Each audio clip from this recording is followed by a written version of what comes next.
అందరికీ వందనాలమ్మా. మరి నేటి దినమున మనము యేసు ప్రభు వారికి పెట్టబడినటువంటి పేర్లలో ఏ పేరు గురించి మనం ధ్యానం చేసుకుంటున్నామా? ఏ పేరది? ఆలోచనకర్త. మరి యెషయా గ్రంథము 9వ అధ్యాయము 6వ వచనం చూడమ్మా. యెషయా గ్రంథము 9వ అధ్యాయము 6వ వచనం. ఏలయనగా మనకు శిశువు పుట్టింది, మనకు కుమారుడు అనుగ్రహింపబడెను. ఆయన భుజం మీద రాజ్యభారములను. ఆశ్చర్యకరుడు, ఆలోచనకర్త, బలవంతుడైన దేవుడు, నిత్యుడగు తండ్రి, సమాధానకర్త, అధిపతి అని అతని పేరు పెట్టబడును. ఏలయనగా మనకు శిశువు పుట్టెను, మనకు కుమారుడు అనుగ్రహింపబడేది, ఆయన భుజము మీద రాజ్యభారం ఉంది. ఇక్కడ ఈ పదాన్ని ఒకసారి గమనించండి అమ్మా. భుజము మీద. సగం ఒక నరునికి భుజము ఒకటి ఉంటుందా, రెండు ఉంటుందా? ఎన్ని భుజాలు ఉంటాయి? కానీ ఇక్కడ ఏమని రాయబడింది? భుజము మీద. అంటే ఒకటే అని కదా అర్థం. యేసు ప్రభు వారు ఆ భుజం మీద మోసింది ఏంటి ఏమా? రాజ్యభారమే. ఆ రాజ్యభారం ఏమైంది? ఏం మోసారు యేసు ప్రభు వారు? సిలువని మోసారు. ఆ సిలువ దేనికి సాదృశ్యమైనది? మన సమస్త పాపముల యొక్క నివారణ, అంటే త్యాగం, దానికి సాదృశ్యమై ఉన్నదన్నమాట. కాబట్టి చూడండి, ఆయన భుజం మీద రాజ్యభారం ఉండను. ఆశ్చర్యకరుడు, ఆలోచనకర్త, బలవంతుడైన దేవుడు, నిత్యుడగు తండ్రి, సమాధానకర్తయగు అధిపతి అని అతనికి పేరు పెట్టబడును. మరి ఈ యొక్క పేరులో ఆశ్చర్యకరుని మనం గడిచిన వారం ధ్యానం చేసుకొని ఉన్నాం. మరి ఇప్పుడు మనం ఏం చూస్తున్నామా? ఆలోచనకర్త. ఈ యొక్క ఆలోచనకర్త అనేటటువంటి పదాన్ని యేసు ప్రభు వారికి అలాగే ఇంకెవరికి ఉంది ఈ యొక్క పేరు అనేది మనం చూద్దాం. చూడమ్మా, 16వ కీర్తన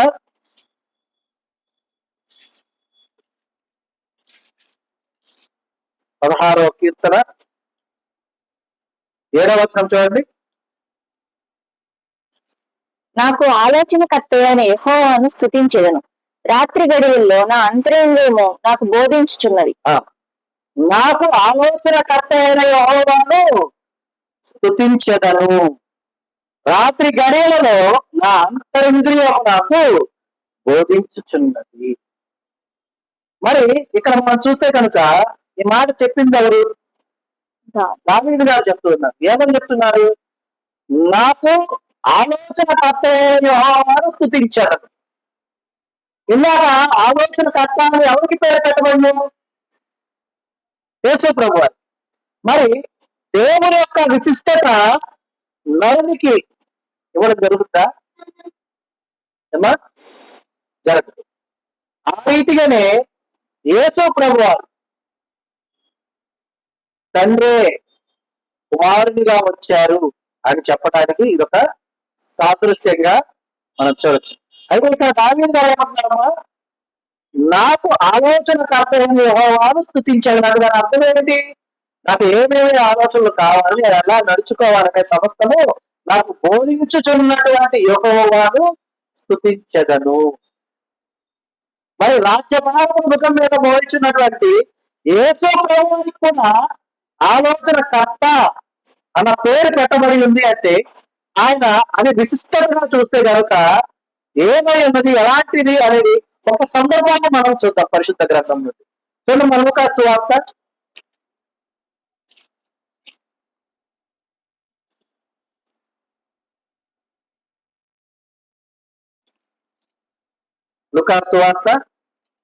6వ అధ్యాయం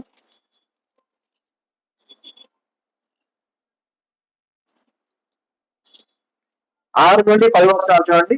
లూకా సువార్త 6వ అధ్యాయము 6 నుండి 10 వచనం. మరి ఒక విశ్రాంతి దినమున ఆయన సమాజ మందిరంలోనికి వెళ్లి బోధించుచున్నప్పుడు అక్కడ ఊచకూడి చేయగల వాడొకడు ఉండెను. శాస్త్రులను పరిసయ్యులను ఆయన మీద నేరం మోపవలనని విశ్రాంతి దినమున స్వస్థపరచునేమో అని ఆయనను కనిపెట్టుచుంది. అయితే ఆయన వారి ఆలోచన వెళ్ళి ఊచ చేయగల వానితో నీవు లేచి మద్యం నిలువమని చెప్పగా వాడు లేచి నిలిచును. అప్పుడు యేసు విశ్రాంతి దినమున మేలు చేయుట ధర్మమా, కీడు చేయుట ధర్మమా, ప్రాణరక్షణ ధర్మమా, ప్రాణ హత్య ధర్మమా అని మేము నడుచున్నారని వారితో చెప్పి వారినందరినీ చుట్టూ కలయి చూచి నీ చెయ్యి చాపమని వారితో చెప్పిన. వాడు అలాగ చేయగానే వారి చెయ్యి బాగుపడి. ఇక్కడ మనం గమనిస్తే కనుకమ్మా, మనము అనుకుంటాం మన ఆలోచనలు మనం బయటకు వ్యక్తపరిస్తే కదా ఎదుటి వారికి తెలుస్తుంది అని మనం అనుకుంటాం. కానీ ఇక్కడ ఆ రీతిగా ఉన్నటువంటి వారి యొక్క విషయం, ఎందుకంటే ఆలోచన కర్తగా వచ్చినటువంటి దైవ కుమారుడు సమస్త ఆలోచనలకి కారణభూతుడును, అలాగే సమస్త ఆలోచనలు ఎరిగిన వాళ్ళు కాదా? అవునా కాదా?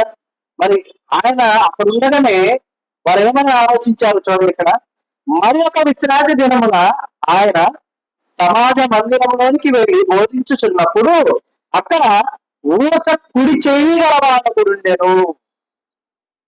ఏ చెయ్యి ఊచగా ఉంది? కుడి చెయ్యి. అంటే అర్థం ఏంటి? ఊచ చెయ్యి అంటే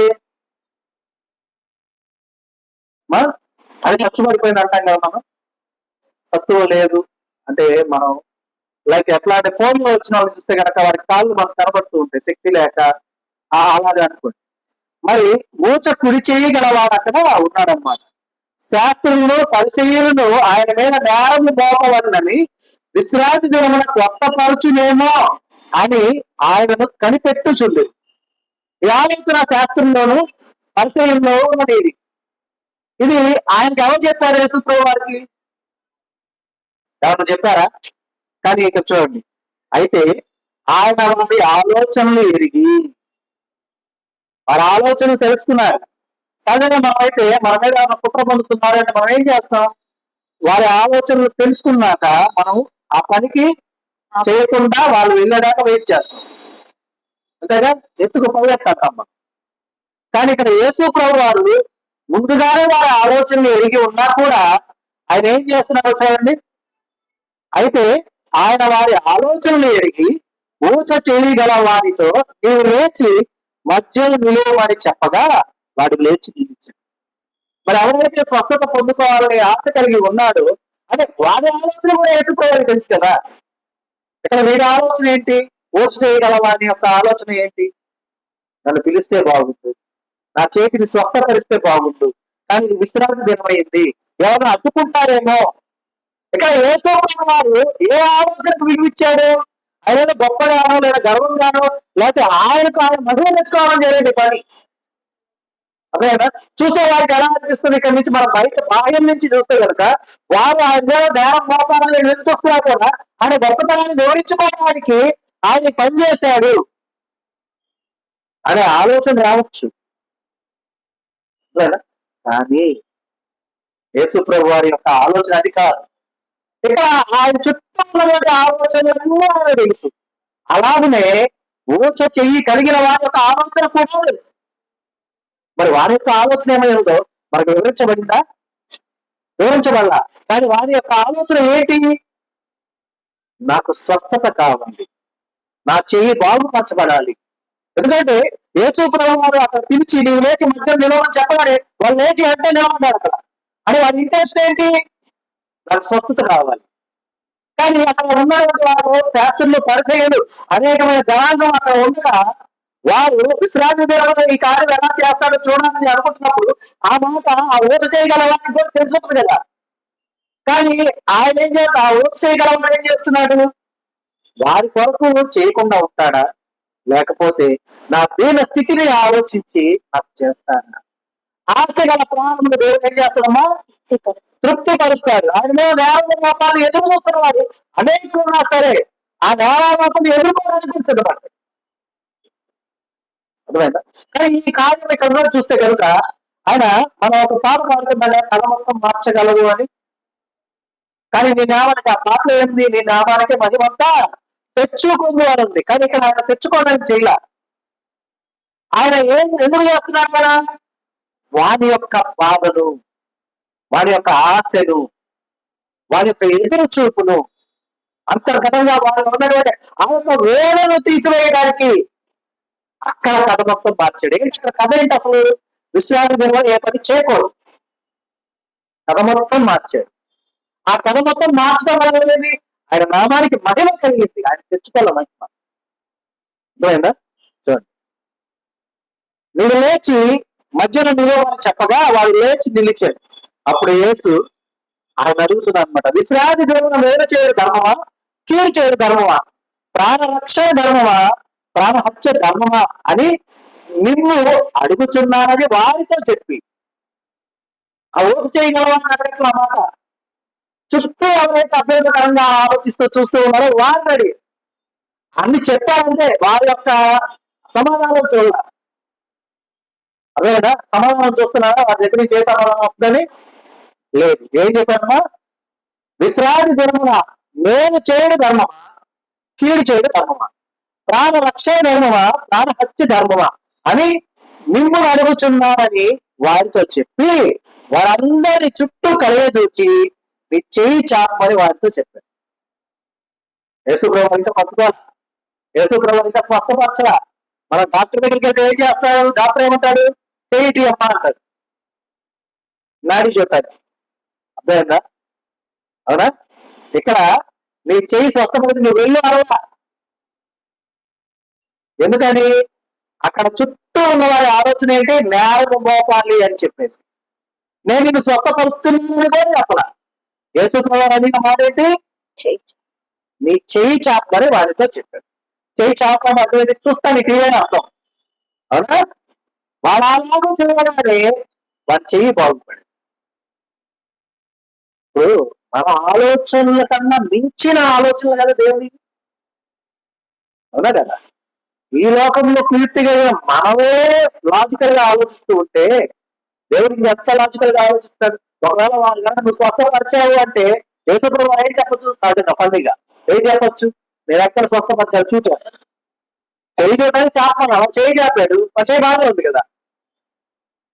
స్వస్థత యేసుప్రభు వారు చెప్పాక వచ్చిందా? స్వస్థత వాడు నిలబడ్డప్పుడు వచ్చిందా? ఎప్పుడు వచ్చింది చెప్పండి? ఇప్పుడమ్మా నిలబడ్డప్పుడు. ఎందుకంటే వాడి చేయి స్వస్థపరచబడిందే వాడికి తెలియదు. యేసయ్య ఏమన్నాడు? నీ చేయి చాపనగానే చాపాడు వీడి వెంటనే. ఒక చేయి లేకపోతాడు ఎవరన్నా. ఎందుకని? ఆ నరాలన్నీ కూడా ఏమైపోయి ఉంటాయి? చచ్చిపోయిపోయి ఉంటాయి. ఏవి కూడా వర్క్ చేయవు. ఇంకొక వచ్చి లేపాలి, ఇంకొక వచ్చి చేయబట్టి లేపాలి పైకి. అవునా కదా? అలాంటిది ఇక్కడ నీ చెయ్యి చాపనే వాడితో చెప్పగానే వాడు అలాగూ చేయగానే వాడు చెయ్యి బాగుపడేను. ఈ బాగుపడిన విధానము చెయ్యి చాపుతున్నప్పుడు సరిపోతుంది అందరికి. కానీ యేసయ్యకు తెలిసిన విషయం ఏంటి? వాడు ఎప్పుడైతే లేచి నిలబడ్డాడో అప్పుడే స్వస్థత కలిగింది. స్వస్థత కలిగింది కాబట్టి చెయ్యి చాచు అంట. అలాగే స్వస్థత పొందుకున్నది కాబట్టి లేచి పరుపెట్టుకోలేదు వారు. అర్థమైందా? అంటే ఇక్కడ బాగా గుర్తుపెట్టుకోవాల్సిన విషయం ఏంటంటే అనాలోచితమైన ఆలోచన మనం దేవుడి గురించి ఆలోచించకూడదు. గుర్తుపెట్టుకోండి. మనకు ఒక అవసరం ఉంది, ఒక బాధ ఉంది, ఒక వ్యధ ఉంది, అది మన నుండి దూరం అవ్వాలా. మనకు స్వస్థత కావాలి అనుకుంటే కనుక మనం ఆలోచించాల్సింది ఎప్పుడు చేస్తాడు దేవుడు, ఎలా చేస్తాడు దేవుడు కాదు. ఒబీడియంట్ గా మనం ఆయన దయచేసి స్వస్థత కొరకు మనం నిరీక్షించిన వారమే, నిలబడిన వారమే ఉండాలి. ఎందుకంటే నీ సమస్త ఆలోచనలు ఎరిగిన దేవుడు. నువ్వంటే ఏంటో దేవుడికి తెలియదా? తెలుసా లేదా? నువ్వంటే ఏంటో దేవుడికి తెలుసు. నీ మనసు ఏంటో తెలుసు. కానీ ఆ రీతిగా నీవు ఉండకుండా మనము ఎలా పడితే అలా ఆలోచిస్తూ, అంటే ఇక్కడ ఆలోచన అంటే మన గురించే కాదు, ఎదుటి వాళ్ళ గురించి కూడా మనము అనాలోచితంగా ఆలోచిస్తూ ఉంటాం. కాబట్టి అది కరెక్ట్ అయింది కాదు. ఎందుకంటే మొదటి కీర్తన 1వ వచనం ఏమి చూడమ్మా? దుష్టుల ఆలోచన చొప్పున నడువక, పాపుల మార్గమును నిలువక, అపహాసకులు కూర్చుండ చోటను కూర్చుండక. చాలా దుష్టుల ఆలోచన చొప్పున ఎలా ఉన్నది? నడువక. తర్వాత పాపుల మార్గమున నిలవక, అపహాసకులు కూర్చుండ చోటన కూర్చుండక. ఇవన్నీ ఈ మూడు కూడా ఆలోచనకు సంబంధించినవి. ఇవన్నీ అర్థమైందా? ఈ మూడు క్రియలు కూడా ఆలోచనతో కూడుకున్నవే. దుష్టుల ఆలోచన చొప్పున నడువక అంటే దుష్టులు ఎలా ఆలోచిస్తారు, వారు ఆలోచించి ప్రవర్తించద్దని అర్థం. తర్వాత పాపల మార్గంలో నిలవక అంటే పాపులతో పాటుగా నీవు నిలిచి వారి యొక్క సమస్త పనులు ఏకీభవిస్తూ ఉన్నప్పుడు నీ ఆలోచన కూడా చెప్తావారు ఇలా చేద్దాం అలా చేద్దాం. అలాగ నిలవక అపహాసకులు కూర్చొని చోట్ల కూర్చోండి. అంటే అర్థం ఏంటి? అపహాసకులు కూర్చుంటే ఏం చేస్తారు? వాళ్ళు ఎదుటి వారిని అపహసిస్తూ ఉంటారు. ఎలాగ వారిని బాధ పెట్టాలి, ఎలా చేయాలి అనేది దేని నుంచి పూర్తి ఆలోచించే పుట్టింది. కాబట్టి ఈ 3 క్రియలు కూడా ఆలోచనకు సంబంధించినవి. కానీ దేవుడు వీటిని ఏమంటున్నాడు? దుష్టుల ఆలోచన చొప్పున నడవద్దు, నడవక పాపుల మార్గమున నిలవద్దు, అలాగే అపహాసకులు కూర్చుండు చోటున కూర్చోకు అని ఇవన్నీ కూడా నీ ఆలోచనకు సంబంధించినవి. ఏంటి ఆలోచన?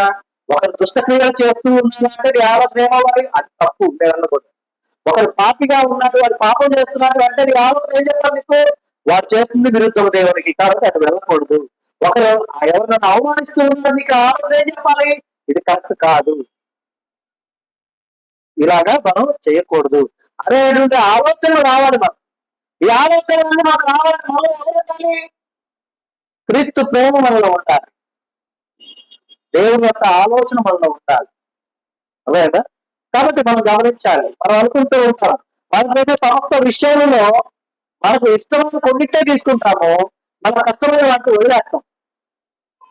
అర్థమైందా? కానీ ఊచ చేయగలిగిన వారు వారి ఎడం చేయడం వారికి ఈజీ. ఎందుకని? ఎందుకు చెప్పండి? ఊచ చేయగలిగిన వారు ఉన్నారు కదా ఇందాక, వారి ఎడం చేయి ఎత్తమంటే వెంటనే ఎత్తడం వారికి ఈజీ. బాగా కదా, బాగానే ఉంది కదా, కాదు బాగానే ఉంది కదా, వారి చెయ్యి బాగానే బాగానే ఉంది. కానీ కుడి చెయ్యి ఎత్తటం సులభమా? కాదు. కానీ చెయ్యి చాపమని అడిగిన వెంటనే చెయ్యి చాపాడు అంటే అర్థం ఏంటి? వాళ్ళ ఆలోచన ఏం చెప్తుంది? నీ చెయ్యి ఎత్తలేమో అని చెప్పట్లా, చెయ్యి ఎత్తు అని చెప్పింది. మనం ఏమైనా వస్తువులు పట్టుకుంటాం, అది కాలింది అనుకోండి, వెంటనే ఏం చేస్తాం? వెనక్కి తీసుకుంటాం. నీకు చెప్పింది ఎవరు? ఎవరు చెప్పారు కాలితో చెయ్యి ఎత్తు లాక్కోవాలని? మన బ్రెయిన్ కమాండ్ ఇస్తుంది. అర్థమవుతుందా? కాబట్టి అలాగనే దేవుడు మనకు తోడేంటి మనలో ఉండి నడిపిస్తూ ఉంటే సమస్త ఆలోచనలకు కారణభూతుడైనటువంటి ఆయన ఆలోచన చొప్పున మనల్ని నడిపిస్తూ ఉన్నప్పుడు మనం ఎక్కడ కూడా పడిపోయే అవకాశం మనకు ఉంది. మనం అనుకుంటూ ఉంటాం, చాలా మంది సలహాలు అడుగుతూ ఉంటాం. ఈ సలహాలన్నీ అడుగుతాము, 4-5 దగ్గర సలహాలు అడిగిన తర్వాత ఏదో ఒకటి పాటించాలి. 4-5 అడిగిన తర్వాత ఏది పాటించగలుగుతాం మనం? ఎవరు చెప్పింది కరెక్ట్, ప్రతి ఒక్కరు వారు చెప్పింది కరెక్ట్ గా అనిపించింది మనం. కానీ వారికన్నా కూడా ఆ యొక్క ఆలోచన దేవుని యొద్ద నుండి వచ్చింది అనుకోండి, ఎలా ఉంటుంది? నీకు కన్ఫ్యూజన్ ఉంటుందా? ఉంటుందా? ఉండదు. ఎందుకంటే నువ్వు స్థిరపరచబడతావు, బలపరచబడతావు. కనుక ఆ యొక్క ఆలోచనలన్నింటినీ కూడా మనము దేవుని వద్ద నుండి పొందుకోవాలి. ఎందుకంటే ఆయన ఎవరు? ఆలోచన కర్త అయి ఉన్నాడు. అర్థమైందా? కాబట్టి చూడమ్మా, యోగు గ్రంథం చూడండి, 42వ అధ్యాయం, పక్క పేజీ.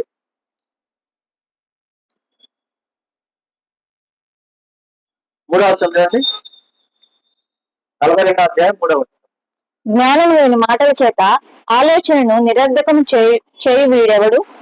అలాగన వివేచన లేని వాడవైన నేను ఏమీ మెరుగుక నా బుద్ధికి మించిన సంగతులను గురించి మాట్లాడుతున్నా.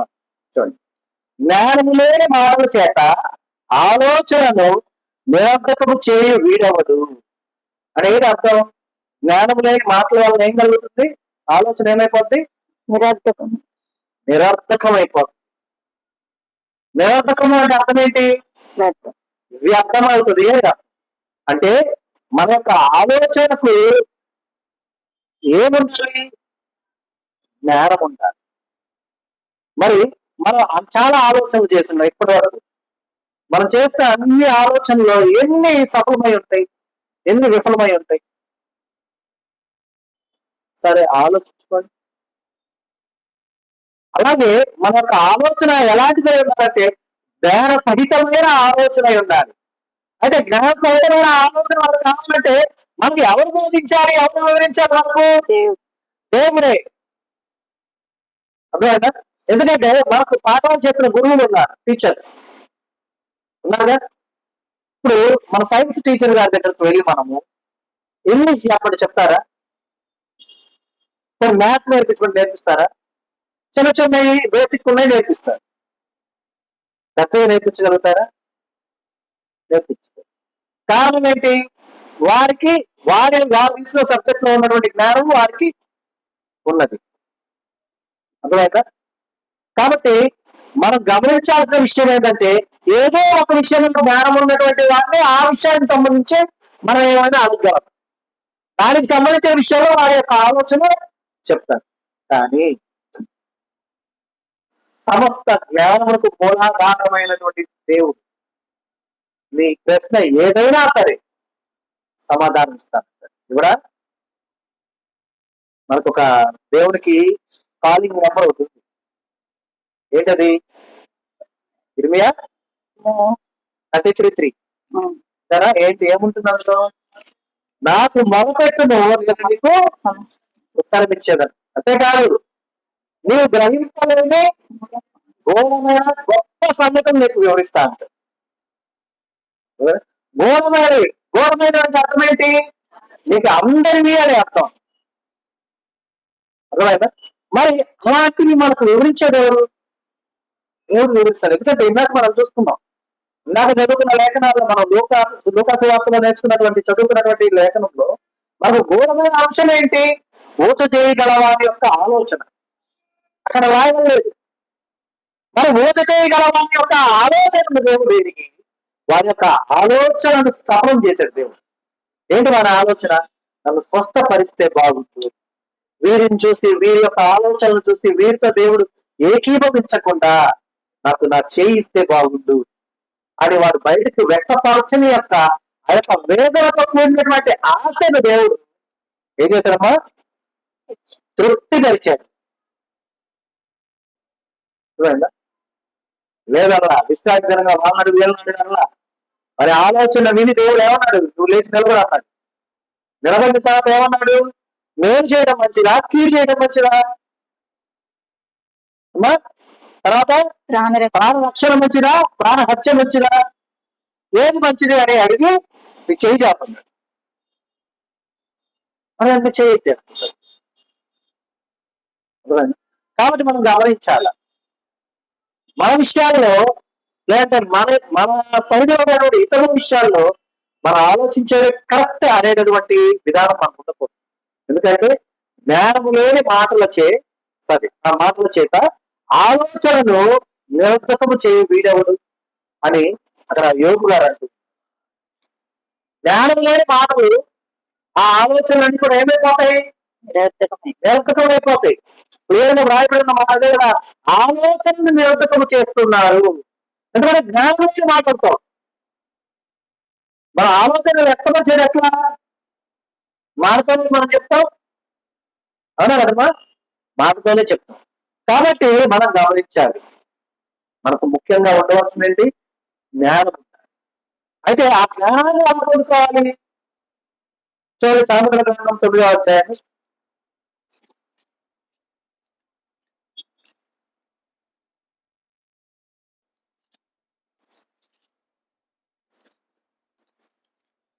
సామెతల గ్రంథము 9వ అధ్యాయము 10వ వచనం చూడమ్మా. యెహోవాయందు భయభక్తులు కలిగి ఉండుటయే జ్ఞానమునకు మూలము, పరిశుద్ధ దేవుని గురించి తెలివియే వివేచనకు ఆధారం. యెహోవాయందు భయభక్తులు కలిగి ఉండుటయే జ్ఞానమునకు మూలము, అలాగే పరిశుద్ధ దేవుని గురించిన తెలివియే వివేచనకు ఆధారం. అంటే ఇక్కడ మనం గమనించాల్సిన విషయం ఏంటంటే, యెహోవాయందు భయభక్తులు కలిగి ఉండుట జ్ఞానము, అలాగే పరిశుద్ధ దేవుని గురించిన తెలివి. తెలివి అంటే ఏంది? ఆయన గురించి తెలుసుకునే సమస్తము అని అర్థం. మనం చాలా మంది ఒక పిల్లని పిలిచేదను, వీడు మంచి తెలివి గలవాడు. ఏంటి వాడి తెలివి అంటే ఏంటి? అక్కడ తెలివి అంటే ఏంటి? దాని గురించి వాడికి తెలుసు అని అర్థం. ఒక మాటలు చెప్పాలంటే ఇంకా అతని నుంచి ఏం లేదు అక్కడ. తెలిసిన వాడు తెలియని వాడికి జ్ఞానవంతుడు అని అర్థం. అయితే ఇక్కడ ఏమన్నా చూడండి, పరిశుద్ధ దేవుని కూర్చిన తెలివి అంటే దాని అర్థం ఏంటి? తెలివి అంటే ఇందాక మనం చెప్తుంది. పరిశుద్ధ దేవుని కూర్చిన సమస్తము తెలిసిన అదే వివేచనకు ఆధారము. అర్థమవుతుందా? కాబట్టి మనం గమనించాలి. మనం అనుకుంటాం మనకు తెలిసిందే దేవుడు, మనం అనుకున్నదే దేవుడు. కానీ మనకు తెలియని దేవుడు ఎలా ఉంటాడో తెలుసా? మనకు తెలియని దేవుడు ఇంకా ఎన్ని అద్భుతాలు చేయగలడో తెలుసా? మనకు తెలియని దేవుడు నిన్ను ఎక్కడ ఉంచాలనుకుంటున్నాడో తెలుసా? ఎనిమిది. ఎందుకంటే అంటే మళ్ళీ ఎట్లా అక్కడ వెంటనే తెలిసిన దేవుడు ఎవరు, తెలియని దేవుడు ఎవరు అన్న ఎక్కడున్నా అనకండి. నేను అనేది యెహోవా అయినటువంటి మన దేవుడు, ఆయన గురించి తెలిసింది ఒకవైపే మనకు.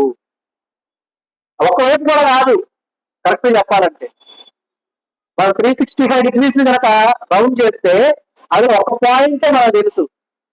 ఇక మిగిలిన పాయింట్లు ఎన్ని ఉన్నాయి? 359 పాయింట్లు ఉన్నాయి దేవుని గురించినటువంటి. అవన్నీ తెలుసుకోవాలి. అవన్నీ తెలుసుకుంటేనే కదా మనం ఎలా ఉన్నాము, ఎలా ఎదుగుతున్నాం అని తెలిసేది. ఏమీ తెలుసుకోకుండా దేవుడంటే కోపిష్టివాడు, దేవుడంటే కృప చూపించేవాడు, దేవుడంటే రోషం కలిగిన వాడు, పౌరుషం కలిగిన వాడు, మనల్ని ఎట్లా శిక్షిస్తాడు అట్లా శిక్షిస్తాడు అని అనుకుంటూ ఆ విధానంలోనే కనుక మనం ఆగిపోయామనుకోండి, ఎలాగ దేవుడిని ఆశ్రయించగలుగుతాం మనం? ఆయన ప్రశ్నిస్తాడు మనం, నేను కోపిష్టివాడినా? లేదు నిజంగా నేను అలాగే అనుకుంటే ఇక్కడ ఎవరు కూర్చొని ఉంటాం? ఆయన కూర్చున్న విషయాలు ఎవరిని వినగలుగుతాం? వినగలిగిన శక్తి మనకు ఉంటుందా? సామర్థ్యం మనకు ఉంటుందా? ఆయన సన్నిధిలో చేరగల భాగ్యం మనకు ఉంటుందా? ఆయన ఇచ్చే ఉచిత రక్షణ మనకు లభిస్తుందా? లభించదు. కాబట్టి మొదట మనము దేవుని యొక్క భయభక్తులు కలిగిన వారమై ఉండి ఆయన దయచేసినటువంటి జ్ఞానాన్ని పొందుకోవాలి. ఆ జ్ఞానముతో మనము పరిశుద్ధ దేవుని గురించినటువంటి సమస్తము తెలుసుకునే వాళ్ళం. ఎప్పుడైతే సమస్తము మనం తెలుసుకుంటామో అప్పుడు మనకు వివేచన ఉంటుంది. సరిగా యోచించగలిగిన వారమై ఉంటాం. వివేచన అంటే అర్థం ఏంటి ఇంతకి? ఆలోచన. వివేచన అంటే ఏంటి? నువ్వు చేసే కార్యం, మంచి కార్యములు, మంచి పనులు అంటే దేంతో కూడినవి అవుతాయి? అవి మంచి ఆలోచనతో కూడినవి అవుతాయి.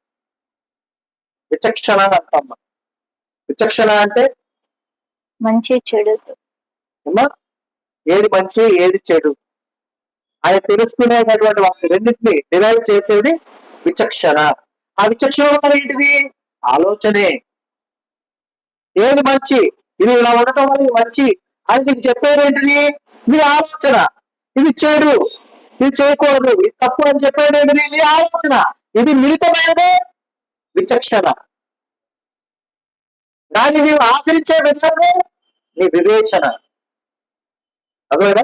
వీటన్నిటి కలిపి ఒకటిగా చేసిందే జ్ఞానం. అర్థమైందా? ఆ జ్ఞానాన్ని పొందుకోవాలంటే మనం ఎలా ఉండాలి? దేవుని యందు భయభక్తులు కలిగి. దేవుని యందు భయము భక్తి లేదనుకోండి, మనం మొదట జ్ఞానాన్ని పొందుకోండి. అయితే ఈ భయము భక్తి అంటే ఇందాక మనం చెప్పుకున్నది కాదు.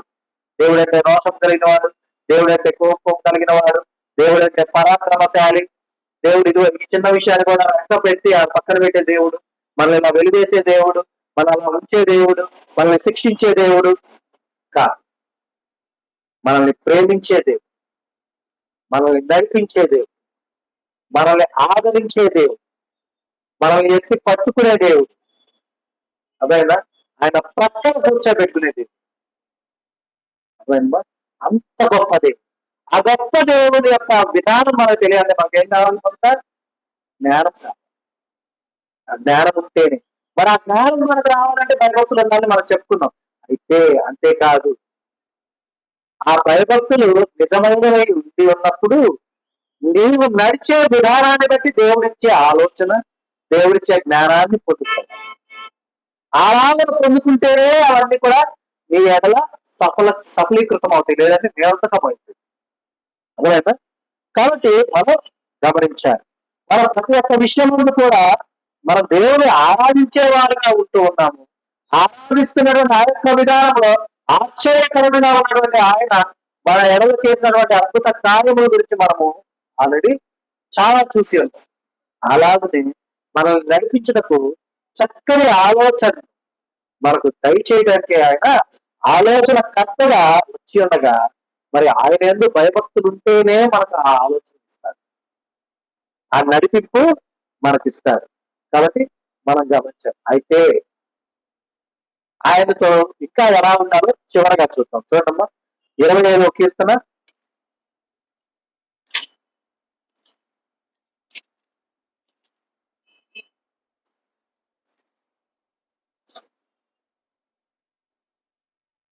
12వ వచనం చూడండి. యెహోవాయందు భయభక్తులు గల వాడెవడో వాడు కోరుకొనవలసిన మార్గమును ఆయన వారికి బోధించును. యెహోవా యందు భయభక్తులు గలవాడెవడో వాడు కోరుకోవలసిన మార్గంలో ఆయన వారికి బోధించును. మనకు జ్ఞానం లేదు, మనకు అంటే మనంతగా మనం నడవగలిగినటువంటి స్థితి మనకు లేదు, ఆలోచన లేదు, ఏం చేయాలో తెలియదు. అయితే మనకు దేవుని యందు భయభక్తులు ఉన్నాయి, దేవుడిచ్చిన జ్ఞానం ఉంది, అయినా కూడా ఆ జ్ఞానం సరిపోవట్లా. అయితే ఆ భయభక్తులు కలిగిన వాడు ఎవడో వాడు కోరుకోవలసిన మార్గం ఏదైతే ఉందో ఆయనే వాడికి బోధిస్తా అంటాడు. అర్థమవుతుందా?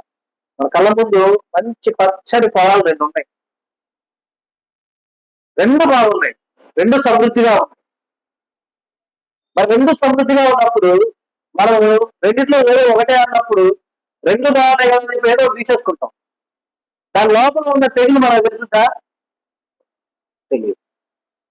అయితే అయ్యా నీవు నాకు రెండు ఇచ్చావు, ఎదుట నా ఎదుట ఎన్ని ఉంచావు? రెండు ఉంచావు.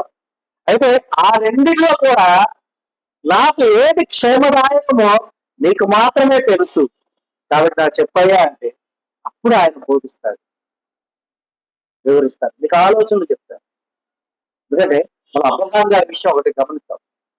మరి అబ్రహాం గారి యొక్క సేవకులకి పరివారికి, అలాగే లోతు పరివారికి గొడవలైనప్పుడు అబ్రహాం గారు లోతుని పిలిచి, మా ఇద్దరం బంధువులు కాబట్టి మన ఇద్దరికి తగు ఉండకూడదు, ఇదిగో నీ కన్నులు ఎదిగితే ఈ దేశం అంతా ఉన్నది, నీకు ఏది కావాలో అది నువ్వు నిర్ణయించుకొని నువ్వు వెళ్ళు, నువ్వు కుడికి వెళ్తే నేను ఎడమకు వెళ్తాను, నువ్వు తూర్పుకు వెళ్తే నేను పడమటికి వెళ్తాను, నీకు ఆపోజిట్ డైరెక్షన్ లో నేను వెళ్తాను అన్నప్పుడు ఆయన బాగా సమృద్ధిగా కనిపించిన దేశం చూసుకొని నేను వెళ్ళిపోతా అని చెప్పి ఆయన వెళ్ళిపోయాడు. ఆయన వెళ్ళింది ఎలా ఉంది? పాపములతో నిండిపోయింది, అవునా? కానీ అబ్రహాం గారు వెళ్ళింది ఎటుంది? ఆయనేమో తూర్పు వైపుకి వెళ్ళిపోయాడు, అబ్రహాం గారు మిగిలింది అదే కాబట్టి ఎడమ వైపుకి వచ్చాడు, అవునా? ఎడమ వైపుకి వచ్చిన అబ్రహాం గారిని నడిపించింది ఎవరు? పిలిచింది ఎవరు? మొదట నీవు లేచి నీ తండ్రి ఇంటి నుండి, నీ బంధువుల వద్ద నుండి, నీ దేశం నుండి నేను చెప్పబోయే చోటికి వెళ్ళిపో అని చెప్పింది ఎవరు? ఎవరమ్మా? దేవుడు చెప్పాడు. ఇంకా అక్కడి నుంచి ఆయన నడిపించింది ఎవరు? దేవుడే కదా. మరి సమస్త విషయంలో దేవుడు ఎలాగ తోడై ఉన్నాడు అలాగే మనకు కూడా తోడై ఉంటాడు. ఎప్పుడు? ఆయన యందు భయభక్తులు కలిగిన వారమై మనం ఉంటే మనకు ఏ ఆలోచన కావాలో ఆ ఆలోచన చెప్తాడు, ఆ ఆలోచన ఎలా ఆచరించాలో నేర్పిస్తాడు, ఎలాగ మనం అందులో నడవాలో నేర్పిస్తాడు, మనకు వెన్నంటి ఉండి మనకు బలముగా మనకు ధైర్యముగా ఉండి మనల్ని ముందుకు తీసుకువెళ్తాడు. ఏ రోజు మనల్ని విడివాడు, ఏ క్షణము మనల్ని ఎడబాయడు. అయితే అవన్నీ పొందుకోవాలి దేవుని యొద్ద నుండి అంటే కనుక మనం ఎలా ఉండాలి? ఆయన ఆలోచన చొప్పున, ఆయన ఆలోచన చొప్పున నడవాలి అంటే మనం ఎప్పుడు కూడా ఆయనలో ఎదుగుతూ ఫలించేవారుగా మనం ఉండాలి. అర్థమవుతుందా? కాబట్టి అలాగను మనము ఫలించటకు దేవుడు తన యొక్క ఆలోచనల చొప్పున మనందరినీ కూడా నింపి నడిపించును గాక. ఆమేన్. ఈ దినము దేవుడు మనకు అనుగ్రహించిన తన సత్యవాక్కును బట్టి దేవునికి కృతజ్ఞతాస్తుతులు చెల్లిస్తున్నాను. దేవుడు తన వాక్యమును దీవించును గాక. ఆమేన్. అందరికీ వందనాలమ్మా.